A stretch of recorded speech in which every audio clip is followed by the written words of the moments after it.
হযরত আব্দুল্লাহ বিন আমের রাদিয়াল্লাহু তাআলা আনহু বলেন, আমি ছোট ছিলাম, আমার মা আমাকে হাত মুঠো করে আমার মা আমাকে ডাকতেছেন যে বাবা এদিকে আসো, এদিকে আসো। ওই সময় নবীজি সাল্লাল্লাহু আলাইহি ওয়াসাল্লাম ওই জায়গার মধ্যে উপস্থিত ছিলেন। তো নবীজি সাল্লাল্লাহু আলাইহি ওয়াসাল্লাম তখন আমার মাকে প্রশ্ন করতেছেন, মা আরাত্তি আন্ততি, তুমি যে তোমার সন্তানকে তোমার হাত মুষ্টিবদ্ধ করে তোমার সন্তানকে যে তুমি ডাকছ, আসলে তুমি কি তোমার সন্তানকে কিছু দেওয়ার ইচ্ছা ছিল বা হাতের মধ্যে কোনো কিছু ছিল? তখন আব্দুল্লাহ বিন আমের রাদিয়াল্লাহু তাআলা আনহুর মা বলতেছেন, হ্যাঁ, আমার হাতের মধ্যে খেজুর ছিল, আমি আমার সন্তানকে খেজুর দেওয়ার জন্যই ডাকছি। নবীজি সাল্লাল্লাহু আলাইহি ওয়াসাল্লাম বলেন, কিতাবের মধ্যে আসছে ওই এলাকার মধ্যে একজন বড় আলেম ছিলেন।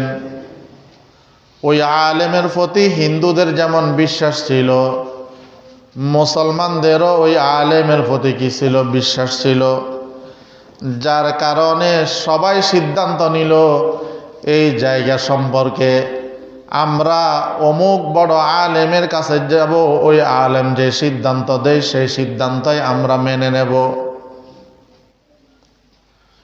নির্ধারিত একটা সময় নির্ধারণ করা হলো। নির্ধারণ করার পর মুসলমানরা খুশি যে আলেম যেহেতু কাগজপত্র দেখবেন, নিশ্চয় আলেম আমাদের পক্ষে রায় দিবেন। আর হিন্দুদের মধ্যে একটা ভয় কাজ করতেছে, উনি যেহেতু মুসলমান, যদিও আমাদের তার উপর বিশ্বাস থাকে, কিন্তু উনি মুসলমানদের পক্ষে রায় না দিয়ে কি আমাদের পক্ষে রায় দেবে? মুসলমান খুশি আমাদের পক্ষে রায় দেবে, আর বিধর্মীরা চিন্তা করতেছে যে উনি কি আমাদের পক্ষে রায় দিবে? তো নির্ধারিত সময়ে সবাই উপস্থিত হলেন। আসসালামু আলাইকুম ওয়া রাহমাতুল্লাহি ওয়া বারাকাতুহু।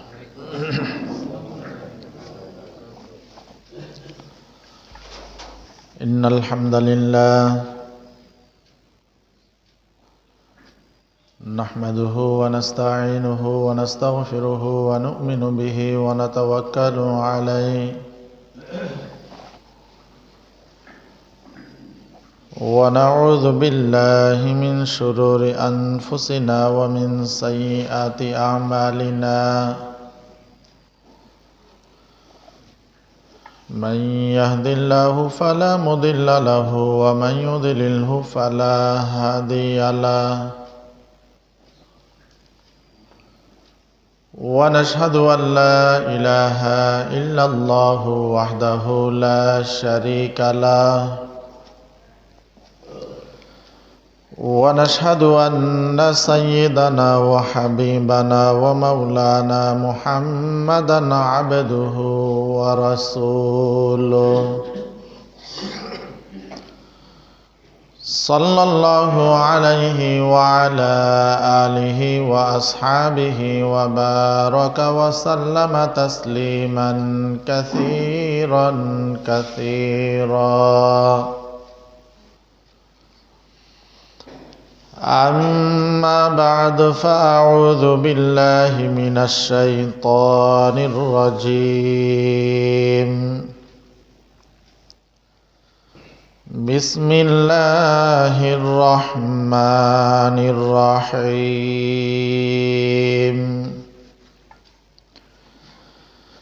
فاجتنبوا الرجس من الأوثان واجتنبوا قول الزور.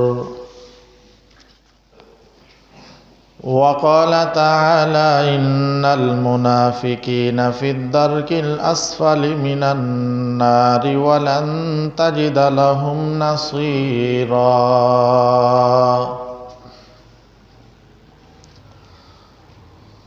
قال النبي صلى الله عليه وسلم آية المنافق ثلاث: إذا حدث كذب وإذا وعد أخلف وإذا اؤتمن خان أو كما قال النبي عليه الصلاة والسلام মোহাব্বতের সহিত দুরূদ শরীফ পড়ে আল্লাহুম্মা সাল্লি আলা মুহাম্মাদিন ওয়া আলা আলি মুহাম্মাদ কামা সাল্লাইতা আলা ইব্রাহিম ওয়া আলা আলি ইব্রাহিম ইন্নাকা হামিদুম মাজিদ اللهم بارك على محمد وعلى آل محمد كما باركت على إبراهيم وعلى آل إبراهيم إنك حميد مجيد الحمد لله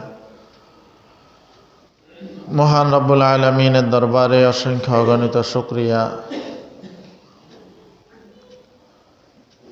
যে মহান রব্বুল আলামিন আমাদেরকে 27শে জমাদ আল উখরার চতুর্থতম জুমা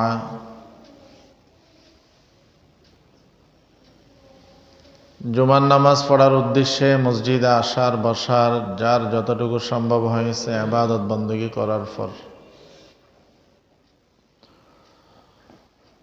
প্রতি জুমার নিয়ে সংক্ষিপ্ত সময় কিছু কথা বলার নিয়তে শোনার নিয়তে আল্লাহ রব্বুল আলামিন আমাদেরকে একত্রিত হওয়ার তৌফিক দান করেছেন। এজন্য মহান রব্বুল আলামিনের দরবারে আমরা শুকরিয়া আদায় করি আলহামদুলিল্লাহ।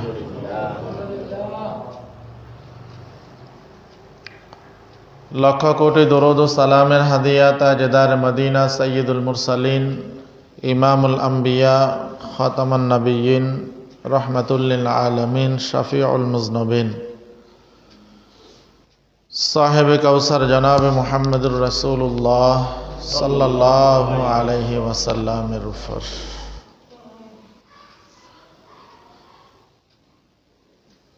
আমি মসনুন খুতবার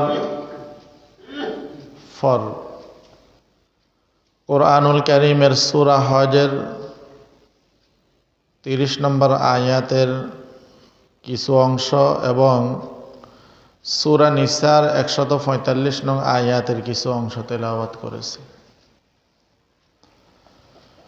নবীজি সাল্লাল্লাহু আলাইহি ওয়াসাল্লামের অসংখ্য অগণিত হাদিস শরীফ থেকে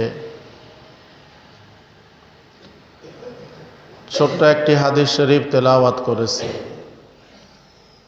আল্লাহ রব্বুল আলামিন তৌফিক দান করলে কুরআনুল কারীমের আয়াত এবং হাদিসের আলোকে মুনাফিকের আলামত সম্পর্কে কিছু কথা বলার নিয়ত করেছি। ওমা তৌফিক ইল্লা বিল্লাহ।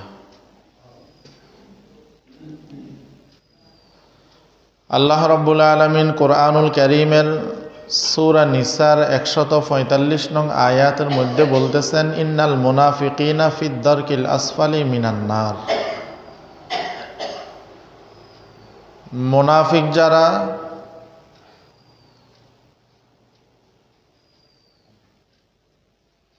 এদের ঠিকানা পরকালে এদের ঠিকানা হবে জাহান্নামের একেবারে তলদেশে।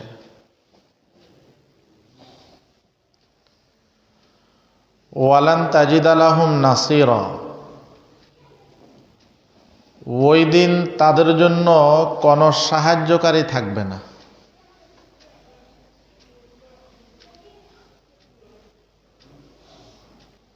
নবীজি সাল্লাল্লাহু আলাইহি ওয়াসাল্লাম হাদিসের মধ্যে বলেন মুনাফিক কারা। এক হাদিসের মধ্যে নবীজি সাল্লাল্লাহু আলাইহি ওয়াসাল্লাম মুনাফিকের পরিচয় দিতে গিয়ে 3টা আলামত বলেছেন। আরেক হাদিসের মধ্যে নবীজি সাল্লাল্লাহু আলাইহি ওয়াসাল্লাম মুনাফিকের আলামত 7টি দিয়েছেন।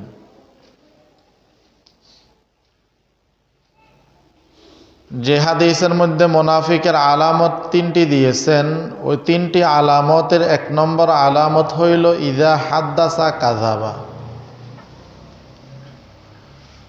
মুনাফিকের এক নম্বর বৈশিষ্ট্য হলো সে যখন কথা বলে মিথ্যা বলে।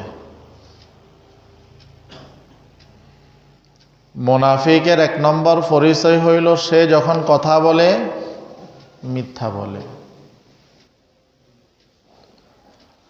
ওয়াইদা ওয়াদা আখলাফা, যখন সে কাহারো সাথে ওয়াদাবদ্ধ হয়, ওয়াদা করে,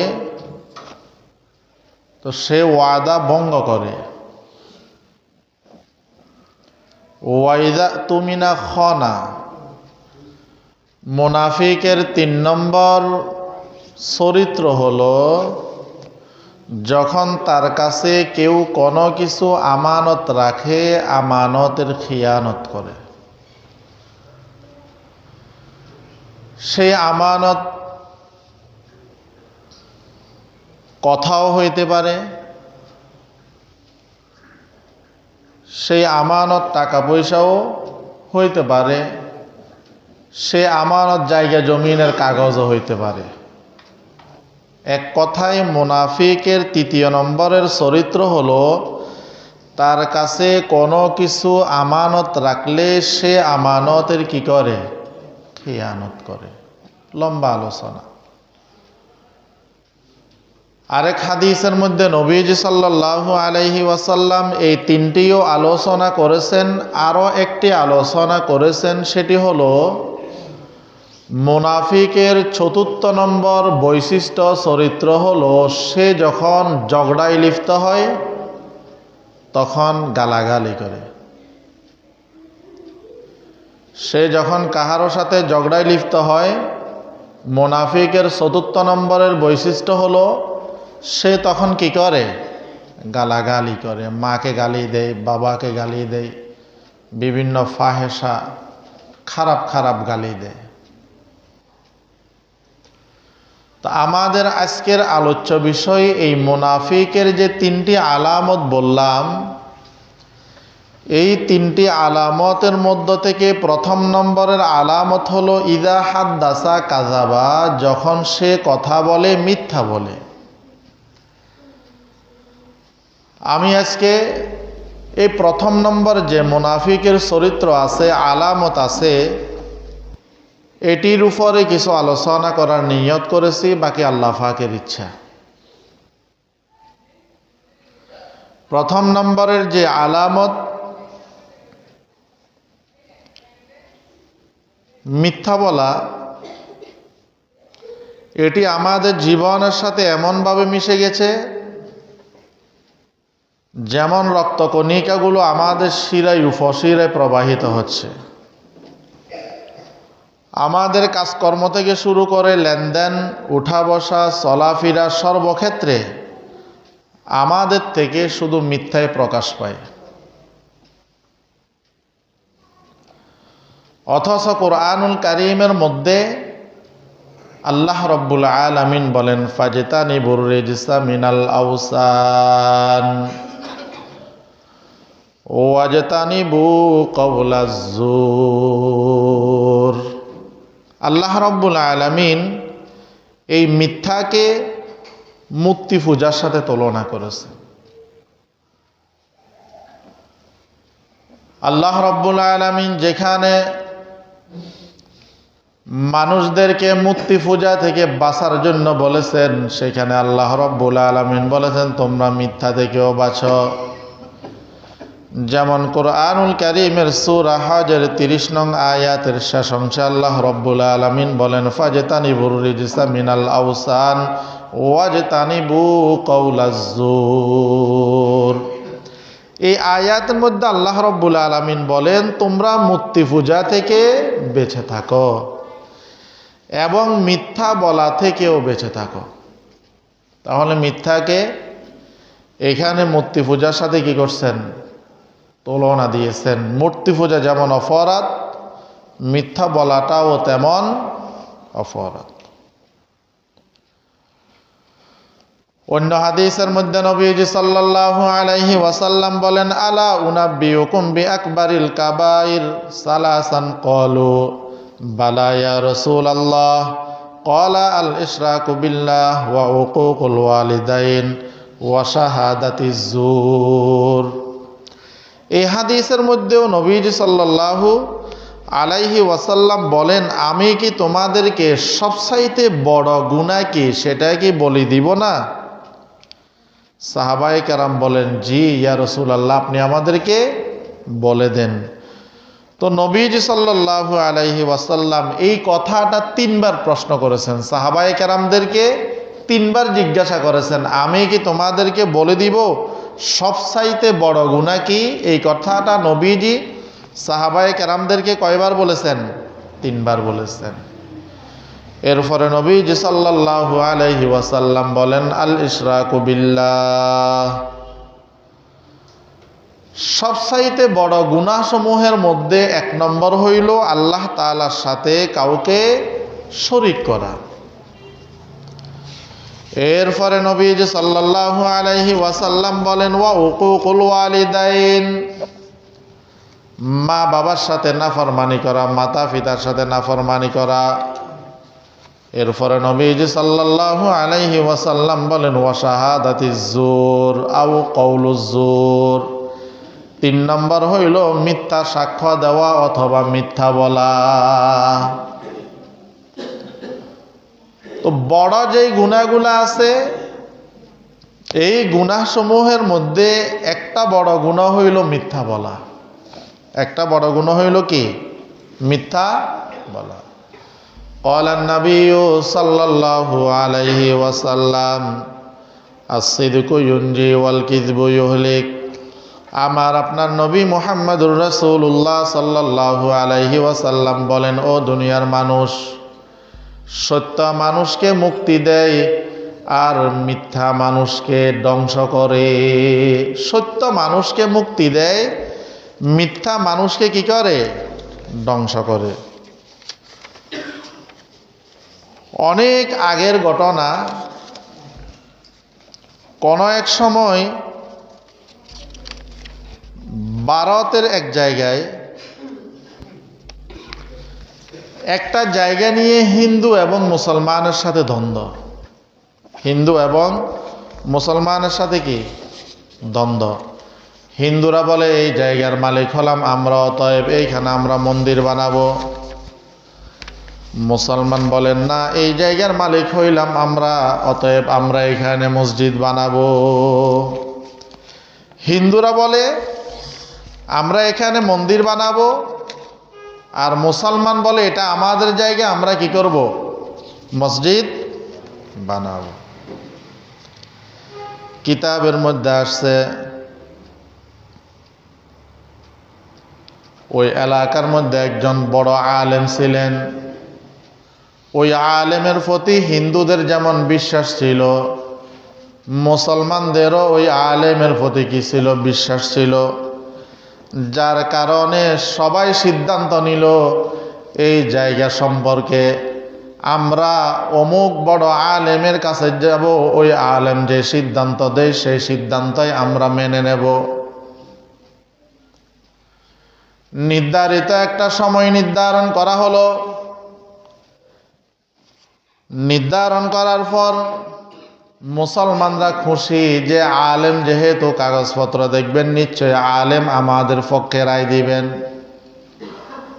আর হিন্দুদের মধ্যে একটা ভয় কাজ করতেছে, উনি যেহেতু মুসলমান, যদিও আমাদের তার উপর বিশ্বাস থাকে, কিন্তু উনি মুসলমানদের পক্ষে রায় না দিয়ে কি আমাদের পক্ষে রায় দেবে? মুসলমান খুশি আমাদের পক্ষে রায় দেবে, আর বিধর্মীরা চিন্তা করতেছে যে উনি কি আমাদের পক্ষে রায় দিবে?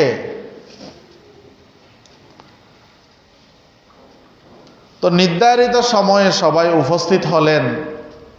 উপস্থিত হওয়ার পর ওই আলেমের কাছে যে কাগজগুলো উপস্থাপন করা হলো, উনি ওই কাগজগুলো দেখার পরে, ওই কাগজগুলো দেখার পরে উনি সিদ্ধান্ত দিয়ে দিলেন এই জায়গার মালিক হইল হিন্দুরা।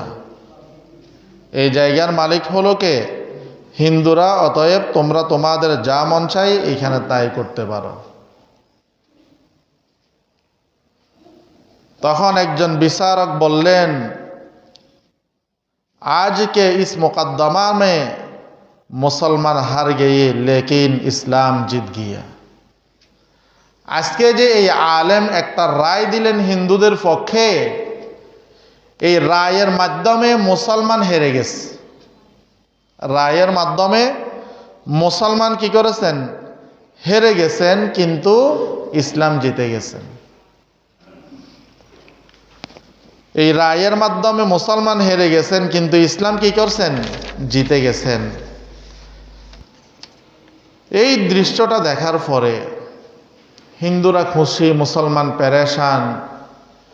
কিন্তু খুশি হইতে হইতে এক পর্যায়ে এরা চিন্তা করলেন, যে বিচারের মধ্যে স্বজনপ্রীতি নাই, যে বিচারের মধ্যে মিথ্যার কোনো গন্ধ নাই, যে বিচারের মধ্যে কোনো পক্ষপাতিত্ব নাই, যে বিচারের মধ্যে কোনো লুকোচুরি নাই, বরং ইসলাম তার নীতিতে অটল, অতএব এই বিচার কখনো মিথ্যা হইতে পারে না, এই ধর্ম কখনো মিথ্যা হইতে পারে না। হিন্দুরা তখন সিদ্ধান্ত নিল, আমরা এই বিচারের উপর সন্তুষ্ট হইয়া আমরা ইসলামের দীক্ষায় দীক্ষিত হয়ে আমরা এখানে মসজিদ বানাবো। আমরা এখানে কি করব? মসজিদ বানাবো। তো এই জন্য বলতে চাইছিলাম, নবীজি বলেন, ক্বালান নাবিয়্যু সাল্লাল্লাহু আলাইহি ওয়াসাল্লাম, আস-সিদকু ইউনজি ওয়াল কিযবু ইউহলিক। সত্য মানুষকে মুক্তি দেয়, মিথ্যা মানুষকে ধ্বংস করে। এখন ওই আলেম কাগজগুলো দেখে চাইলে উনি মুসলমানদের পক্ষে রায় দিয়ে দিতে পারতেন, দেন নাই, কারণ এটা মুসলমানদের জায়গা নয়, এটা আরেকজনের জায়গা। কিন্তু আমরা আমাদের সমাজের মধ্যে যেটা দেখি সেটা হইল, অনেক সময় এই জায়গা জমিন সংক্রান্ত যে বিষয়গুলো আমাদের সামনে আসে, আমরা এক এক সময় দেখা যায় এক একজন এক একভাবে এক একজনের পক্ষে জায়গা জমিনের ক্ষেত্রে রায়গুলা প্রকাশ করা হয়। কখনো এই দিক, আবার কিছুদিন মাফার পরে ওই দিক, এই দিক, এইভাবে করতে করতে অনেক সময় দেখা যায় জায়গার মালিক বাদী বিবাদী এরা একেবারে হয়রান হয়ে যায়। কখনো এদের পক্ষে, কখনো ওদের পক্ষে, এইভাবে করতে করতে অনেক সময় দেখা যায় যারা জায়গা জমিন মাফে আমিন যাদেরকে বলা হয়, এদের পিছনে টাকা পয়সা খরচ করতে করতে যে জায়গা নিয়ে দ্বন্দ্ব, ওই জায়গার মূল্য থেকে আরো বেশি টাকা পয়সা উভয়ের কি হয়ে যায়? খরচ হয়ে যায়। এই জন্য নবীজি বলেন, সত্য মানুষকে কি দেয়? মুক্তি দেয়, মিথ্যা মানুষকে ধ্বংস করে। অন্য হাদিসের মধ্যে নবীজি সাল্লাল্লাহু আলাইহি ওয়াসাল্লাম বলেন, ইয়াকুম ওয়াল কিযব ফাইন্নাল কিযবা ইয়াহদি ইলাল ফুজুর ওয়া ইন্নাল ফুজুরা ইয়াহদি ইলান নার ওয়া মা ইয়াজালুর রাজুল ইয়াকযিবু ওয়া ইয়াতাহাররিল কাযিব হাত্তা ইউকুতাবা ইনদাল্লাহি কাযযাবা। আমার আপনার নবী মুহাম্মদুর রাসূলুল্লাহ সাল্লাল্লাহু আলাইহি ওয়াসাল্লাম বলেন, ও দুনিয়ার মানুষ, তোমরা মিথ্যা থেকে বেঁচে থাকো, তোমরা মিথ্যা থেকে বেঁচে থাকো। কেননা মিথ্যা এটাও হইল গুনাহের কাজ, আর গুনাহ মানুষকে জাহান্নামের দিকে নিয়ে যায়, গুনাহ মানুষকে জাহান্নামের দিকে নিয়ে যায়। এবং যারা মিথ্যা বলে, মিথ্যা বলতে বলতে একসময় ওই ব্যক্তির নাম আল্লাহ রব্বুল আলামিনের দফতরে মিথ্যুক হিসাবে লিপিবদ্ধ করা হয়ে যায়। অন্য হাদিসের মধ্যে নবীজি বলেন যে সত্য বলা হইল নেকের কাজ, নেক মানুষকে জান্নাতে নিয়ে যায়। এবং মানুষ সত্য কথা বলতে বলতে বলতে বলতে একসময় ওই ব্যক্তির নাম আল্লাহ রব্বুল আলামিনের দফতরে সত্যবাদী হিসাবে লিপিবদ্ধ করে দেওয়া হয়। এই জন্য নবীজি সাল্লাল্লাহু আলাইহি ওয়াসাল্লাম বলেন, আয়াতুল মুনাফিকি সালাসা, মুনাফিকের আলামত হইল তিনটা। এক নম্বর হইল যখন সে কথা বলে মিথ্যা বলে, যখন সে কথা বলে সে মিথ্যা বলে। তো মিথ্যা বলা এটা হইল মুনাফিকের লক্ষণ, মিথ্যা বলা এটা হইল মুনাফিকের কি লক্ষণ। এরপরে পাকিস্তানের জাস্টিস আল্লামা তকি ওসমানী দামাত বারকাতুহুম লিখেছেন, মিথ্যা বলাটা হইল এটা মহাপাপ। এটা শুধু আমাদের ধর্মে নয়, বরং যত ধর্ম আছে পৃথিবীর মধ্যে সকল ধর্মের লোক এই মিথ্যা বলাটা যে মহাপাপ এর মধ্যে একমত।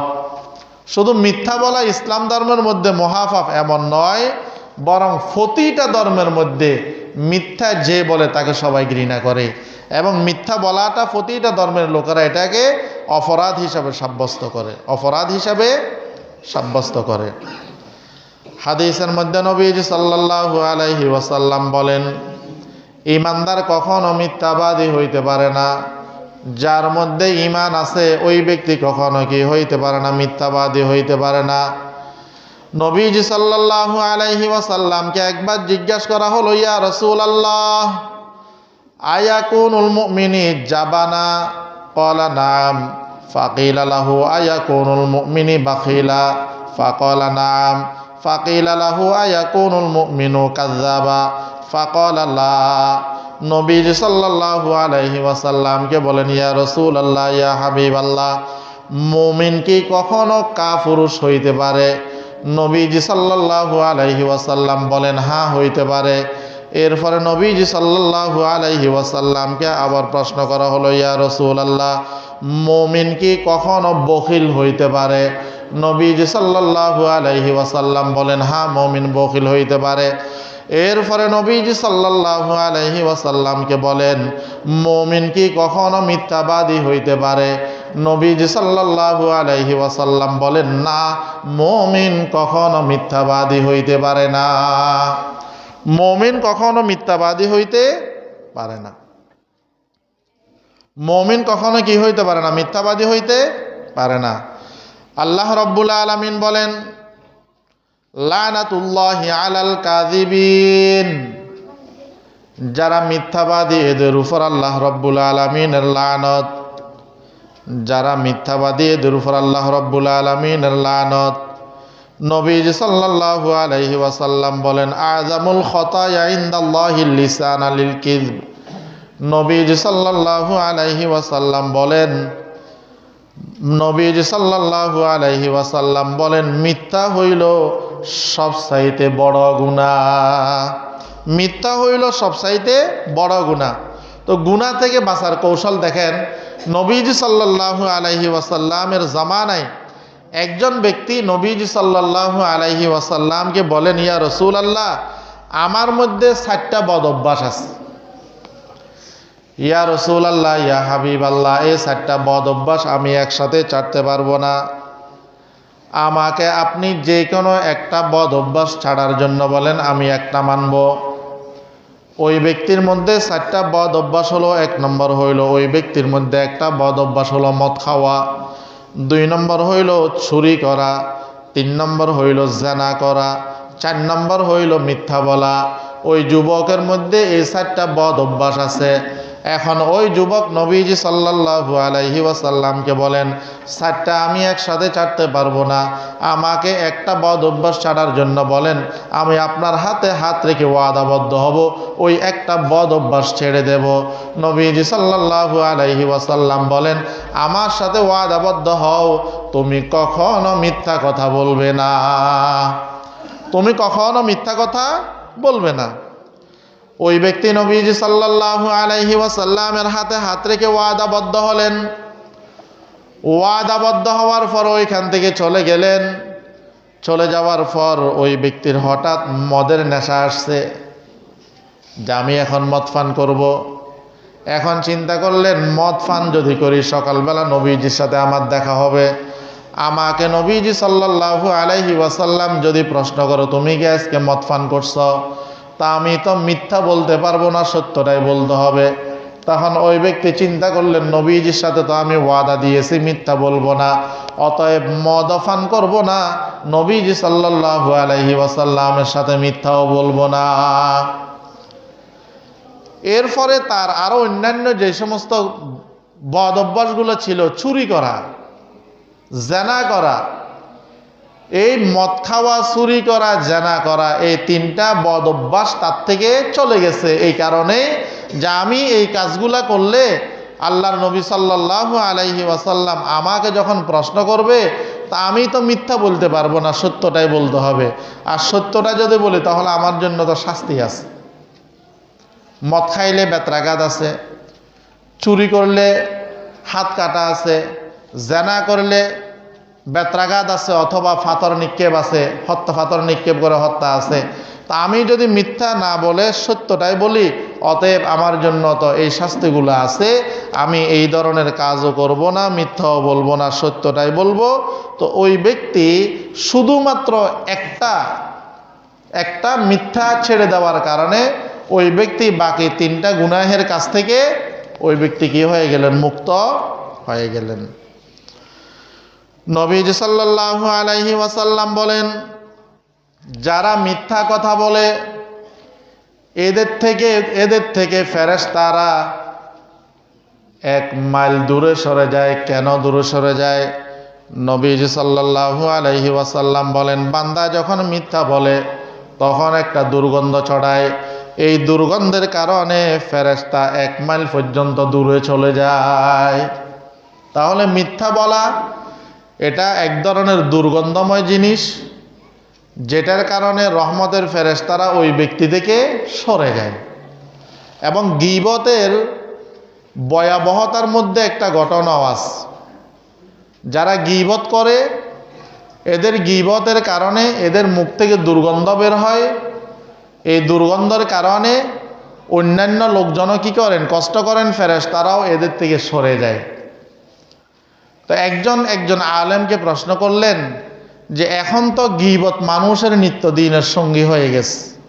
আলেম বলেন, আওয়াম বলেন, মুসল্লি বলেন, নামাজি বলেন, বেনামাজি বলেন, শিক্ষিত বলেন, মূর্খ বলেন, সবার মধ্যে গীবত করার এই যে বদ অভ্যাস, এটা সবার মধ্যে আছে। তো এখন তো এই দুর্গন্ধ ছড়ায় না। তখন ওই আলেম উত্তর দিলেন যে আসলে এখন সবাই গীবত করার কারণে এই দুর্গন্ধটা এখন সকলের সয়ে যাওয়ার অভ্যাস হয়ে গেছে। যেমন অনেক সময় আমরা বলি না যে একজন বাবা তার মেয়েকে একটা মুসির কাছে বিয়ে দিছে, কথার কথা। তো এখন মেয়ের বিবাহের 1 সপ্তাহ পরে বাবা যখন ওই বাড়িতে চলে গেল, যাওয়ার পর ওইখানে গিয়ে দেখে বিভিন্ন ধরনের দুর্গন্ধ, চামড়ার দুর্গন্ধ, জুতার বিভিন্ন দুর্গন্ধ। তখন মেয়েকে প্রশ্ন করতেছে যে মা তুমি এখানে কেমনে থাকো? মা তুমি এখানে এই দুর্গন্ধের মধ্যে কেমনে থাকো? তো মেয়ে বলতেছেন, বাবা আপনিও থাকেন, কয়েকদিন থাকলে এই দুর্গন্ধটা আপনার আর লাগবে না, এই দুর্গন্ধটা আর লাগবে না। তো অনুরূপভাবে দুর্গন্ধটা এখন আমাদের প্রত্যেক থেকে এমনভাবে ছড়াইতেছে, এখন আর আমাদের মধ্যে ওই দুর্গন্ধটা লাগে না। এই জন্য নবীজি সাল্লাল্লাহু আলাইহি ওয়াসাল্লাম বলেন, ইজা কাযিবাল আবদু তাবাআত আনহুল মালাকু মাইলান মিন নাতকি মা জাআ বিহি। মানুষ যখন মিথ্যা কথা বলে, এই মিথ্যা বলার দুর্গন্ধের কারণে ফেরেশতা 1 মাইল পর্যন্ত দূরে সরে যায়। ফেরেশতা 1 মাইল পর্যন্ত কি করে? দূরে সরে যায়। এবং নবীজি সাল্লাল্লাহু আলাইহি ওয়াসাল্লামের সহধর্মিনী আম্মাজান আয়েশা সিদ্দিকা রাদিয়াল্লাহু তাআলা আনহা বলেন, যখন কোনো ব্যক্তি মিথ্যা বলে নবীজি সাল্লাল্লাহু আলাইহি ওয়াসাল্লামের সামনে, অথবা যখন কোনো একজন ব্যক্তি মিথ্যা বলে, তো নবীজি সাল্লাল্লাহু আলাইহি ওয়াসাল্লামের ওই ব্যক্তির মিথ্যার কারণে চেহারা কি হয়ে যাইত? পেরেশান হয়ে যাইতেন, যতক্ষণ না জানতেন এই ব্যক্তি তওবা করেছেন। যতক্ষণ না জানতেন এই ব্যক্তি কি করেছেন? তওবা করেছেন। অন্য হাদিসের মধ্যে নবীজি সাল্লাল্লাহু আলাইহি ওয়াসাল্লামের আরেকটা ঘটনা, নবীজি সাল্লাল্লাহু আলাইহি ওয়াসাল্লাম মেরাজে গেলেন, অথবা স্বপ্ন যোগে নবীজি সাল্লাল্লাহু আলাইহি ওয়াসাল্লামকে কবরের আযাবের কিছু দৃশ্য দেখাইলেন। তো ওইখানের মধ্যে দেখলেন একজন ব্যক্তির হাতে জাহান্নামের একটা কাঁচি। ওই ব্যক্তি দেখতেছেন আরেকজন ব্যক্তি স্থিত হয়ে শুয়ে রয়েছেন। ওই ব্যক্তির মুখের এক ফাঁস থেকে কাটতে কাটতে আরেক ফাঁসে আসে, এই ফাঁস পর্যন্ত আসার পর আবার এই দিকটা ভালো হয়ে যায়। এই ব্যক্তিকে কিয়ামত পর্যন্ত এই শাস্তিটা দেওয়া হবে।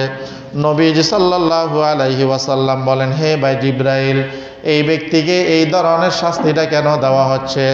তখন জিবরাইল আলাইহিস সালাতু ওয়াস সালাম বলেন, এই লোকটা হইল মিথ্যাবাদী, যার কারণে আল্লাহ রাব্বুল আলামিন তাকে শাস্তি দিচ্ছে। তো এই লোকটা মিথ্যাবাদী, যার কারণে আল্লাহ রাব্বুল আলামিন এই ব্যক্তিকে কি দিচ্ছেন? এইভাবে শাস্তি দিচ্ছেন। অন্য হাদিসের মধ্যে নবীজি সাল্লাল্লাহু আলাইহি ওয়াসাল্লাম বলেন, যারা মানুষকে আনন্দ দেওয়ার জন্য, যারা মানুষকে হাসানোর জন্য মিথ্যা বলে, নবীজি সাল্লাল্লাহু আলাইহি ওয়াসাল্লাম বলেন ওই ব্যক্তির ধ্বংস অনিবার্য। নবীজি বলেন ওই ব্যক্তি ধ্বংস হোক যে ব্যক্তি মানুষকে হাসানোর জন্য, আনন্দ দেওয়ার জন্য মিথ্যা বলে, ওই ব্যক্তি কি হয়ে যাক? ধ্বংস হয়ে যাক। হযরত আব্দুল্লাহ বিন আমের রাদিয়াল্লাহু তাআলা আনহু বলেন, আমি ছোট ছিলাম, আমার মা আমাকে হাত মুঠো করে আমার মা আমাকে ডাকতেছেন যে বাবা এদিকে আসো, এদিকে আসো। ওই সময় নবীজি সাল্লাল্লাহু আলাইহি ওয়াসাল্লাম ওই জায়গার মধ্যে উপস্থিত ছিলেন। তো নবীজি সাল্লাল্লাহু আলাইহি ওয়াসাল্লাম তখন আমার মাকে প্রশ্ন করতেছেন, মা আরাত্তি আন্ততি, তুমি যে তোমার সন্তানকে তোমার হাত মুষ্টিবদ্ধ করে তোমার সন্তানকে যে তুমি ডাকছো, আসলে তুমি কি তোমার সন্তানকে কিছু দেওয়ার ইচ্ছা ছিল বা হাতের মধ্যে কোনো কিছু ছিল? তখন আব্দুল্লাহ বিন আমের রাদিয়াল্লাহু তাআলা আনহুর মা বলতেছেন, হ্যাঁ, আমার হাতের মধ্যে খেজুর ছিল, আমি আমার সন্তানকে খেজুর দেওয়ার জন্যই ডাকছি। নবীজি সাল্লাল্লাহু আলাইহি ওয়াসাল্লাম বলেন, আমা ইন্নাকে লাউলাম তুতিহি শাইআন কাতাবাত আলাইকা কাযিবাহু। নবীজি সাল্লাল্লাহু আলাইহি ওয়াসাল্লাম বলেন, তুমি যদি তোমার সন্তানকে কিছু না দিতে, যদি হাতের মধ্যে কিছু না থাকতো, তো তোমার আমলনামার মধ্যে একটা মিথ্যার গুনাহ লিপিবদ্ধ হয়ে যাইত। আমরাও অনেক সময় আমাদের সন্তানদেরকে ডাকে আসো, কিছু দেব, হাত মুষ্টিবদ্ধ করে আসে।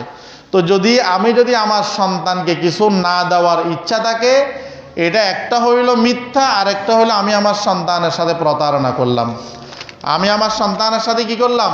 প্রতারণা করলাম। আর নবীজি সাল্লাল্লাহু আলাইহি ওয়াসাল্লাম বলেন, যারা মানুষের সাথে প্রতারণা করে, যারা মানুষকে ধোঁকা দেয়, মান গস্সা ফালাইসা মিন্না, যারা মানুষকে ধোঁকা দেয় সে আমার উম্মতের অন্তর্ভুক্ত নয়।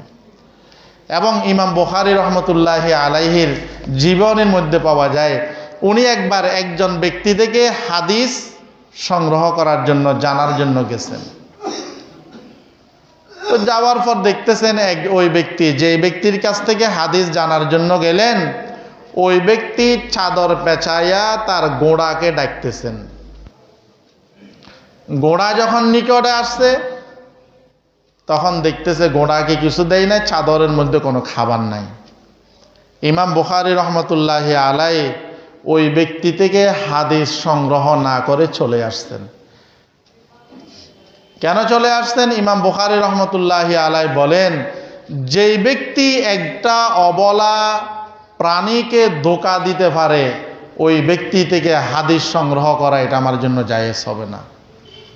যে অবলা একটা প্রাণীকে ধোঁকা দিতে পারে, সে আল্লাহ রসুলকে ধোঁকা দিবে, এর মধ্যে কোনো সন্দেহ নাই। এই জন্য মিথ্যা এটাকে আমরা যতটাই সহজ মনে করি, আসলে ততটাই সহজ নয়। এরপরে মিথ্যার আরো অনেকগুলো আছে। আমরা অনেক সময় মিথ্যা সার্টিফিকেট বানাই চাকরির জন্য, এটাও কিন্তু মিথ্যা, এটাও মুনাফিকের আলামত। আমরা ভুয়া সার্টিফিকেট বানাই, যেমন ভুয়া মুক্তিযোদ্ধা, ভুয়া বয়স বাড়াইয়া বয়স্ক ভাতা পাওয়ার জন্য, ইত্যাদি ইত্যাদি। অথবা একটা ছেলে ফাঁস করে নাই, আমি প্রতিষ্ঠান থেকে সে ফাঁস করছে এমন একটা সার্টিফিকেট নিলাম। অথবা একটা ছেলে মনে করেন আমাদের দক্ষিণ রহমতনগর প্রাথমিক বিদ্যালয়ে পড়েও নাই, কিন্তু আসি বললেন, স্যার ম্যাডাম আমাকে একটা সার্টিফিকেট দিয়ে দেন, আমি 500 টাকা দিব। তো উনি দিয়ে দিলেন। এগুলো মিথ্যা, এগুলো হইল ধোঁকা, এগুলো হইল প্রতারণা। এবং মোবাইলের মাধ্যমে তো আমরা মিথ্যা প্রতিনিয়ত বলতেছি। আসি এক জায়গায়, বলি আরেক জায়গায়। আমি আসি এক জায়গায়, বলি কি আরেক জায়গায়। ব্যবসার ক্ষেত্রে মিথ্যা বলা, এটা আমাদের মধ্যে আছে। খাবারের জন্য ডাকলে মিথ্যা বলা, এটাও আল্লাহ রাসূল সাল্লাল্লাহু আলাইহি ওয়াসাল্লাম নিষেধ করেছেন। যে একজন মানুষ, আপনি কথার কথা একজন ভাইয়ের কাছে গেলেন, ওনারা খানা খাইতেছে, তো আপনাকে বললেন ভাই আসেন খানা খান, আপনার পেটে খিদা আছে, কিন্তু আপনি বললেন যে আমার পেটে খিদা নাই, এটাও মিথ্যার অন্তর্ভুক্ত। এই জন্য নবীজি সাল্লাল্লাহু আলাইহি সাল্লাম বলেছেন খিদা এবং মিথ্যা দুইটা একসাথে হইতে পারে না। খিদা এবং মিথ্যা দুইটা একসাথে হইতে পারে না। এবং টাকা ধার চাইলে অনেক সময় মানুষ যদি আমাদের কাছে টাকা হাওলাত চায়, তা আমরা বলি আমার কাছে নাই। তো নাই বলার পিছনেও কারণ থাকে, যে ওনার একটা বদ অভ্যাস আছে, নীলা দিতে চাই না, তো এই জন্য বলেন নাই। বরং মিথ্যা এইভাবে না বলে, বরং আমরা ধরনটা পাল্টাইতে পারি। ভাই আমার কাছে যে টাকাটা আছে ওই টাকাটা আমার লাগবে, বা আমার কাছে যে টাকাটা আছে এটা আপনাকে দেওয়ার মতো নয়, এভাবে আমরা বলতে পারি। নাই বললে তো মানে আমার কাছে নাই, এটাও মিথ্যার অন্তর্ভুক্ত হয়ে যায়। এরপরে অনেক সময় হাঁস মুরগিকে আমরা মেহমান আসতে একটা মরক ধরতে হবে, তা আমরা খালি একটা পেয়ালা বল নিয়ে আমরা মুরগিকে ডাকি যে আসো আসো আসো আসো তোমাকে খাবার দেব, এটাও মিথ্যা। যদিও এটা ওলামায়ে কেরাম জায়েজ বলেছেন, তবুও এটা মুত্তাকিদের বৈশিষ্ট্য নয় বলেছেন। যদিও এটা কি হাঁস মুরগি ধরার জন্য আপনি মিথ্যা একটা অভিনয় করতে পারেন, কিন্তু এটাও করতে ওলামায়ে কেরাম নিষেধ করেছেন, এটাও করতে ওলামায়ে কেরাম নিষেধ করেছেন। এই জন্য মিথ্যা থেকে আমরা বেঁচে থাকব। তো আমাদের আজকের আলোচনা ছিল যে মুনাফিকের তিনটা আলামত, তন্মধ্য হতে 1 নম্বর হইল কি করা? মিথ্যা বলা। তা আমরা মিথ্যা সম্পর্কে আজকে কিছু কথা বললাম, আরও লম্বা আলোচনা আছে, অনেকগুলো ঘটনাও আমাদের জন্য শিক্ষণীয় আছে, যে আমরা মিথ্যা থেকে বাঁচার কতগুলো পদ্ধতি আছে এবং কোন কোন জায়গায় মিথ্যা বলা যাবে। ইনশাআল্লাহ আমরা আগামী জুমাতে আলোচনা করব। যতটুকু আলোচনা হয়েছে বুঝার আমল করার তৌফিক দান করুক। সর্বশেষ যে কথাটা আমার বলা দরকার এবং বলা উদ্দেশ্য, সেটা হইল আমরা ইতিমধ্যে জেনেছেন আমাদের একজন জুলাই যোদ্ধা ওসমান হাদি ভাই, ওনাকে গুলি করা হয়েছে এবং গত রাত্রে উনি ইন্তেকাল করেছেন। ওনার জন্য আমরা দোয়া করব, আল্লাহ তাআলা যেন ওনাকে শহীদ হিসাবে কবুল করে নেন এবং শোকাহত পরিবারকে আল্লাহ তাআলা যেন শোক সইবার তৌফিক দান করেন। এবং ওনার পুরো পরিবার কিন্তু আলেম পরিবার। আমাদের দেশের অনেকের উপর যখন হামলা হয়, মামলা হয়, আমরা অনেকের পরিবারের মেয়েদেরকে, বোনদেরকে, স্ত্রীদেরকে আমরা মিডিয়ার সামনে দেখি, কিন্তু এত কিছুর মধ্যেও ওনার পরিবারের একজন মা, একজন বোন মিডিয়ার সামনে আসেন নাই। তো সার কথা হইল ভাই, আসলে এটা আমাদের জন্য তো একটা হুমকি।